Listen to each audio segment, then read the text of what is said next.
నవ్యాంధ్ర రాష్ట్ర రాజధానిగా అమరావతి పేరు సూచించిన నాన్నగారు కృష్ణమ్మ ఒడిన రాజధాని నగరం అద్భుతంగా నిర్మాణం కావాలని బలంగా ఆకాంక్షించేవారు.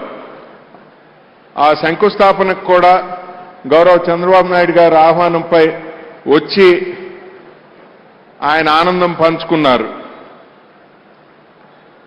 వారి ఆకాంక్షలకు అనుగుణంగా అమరావతి నూతన నగరం అపురూపంగా తయారై యావత్ దేశానికే కీర్తి ప్రతిష్టలు తేవాలనే సంకల్పంతో మా కుటుంబం తరపున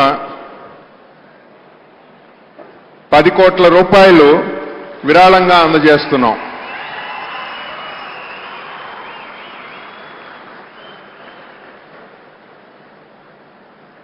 Apart from naming Amaravati, he always looked forward for the overall development of this new city.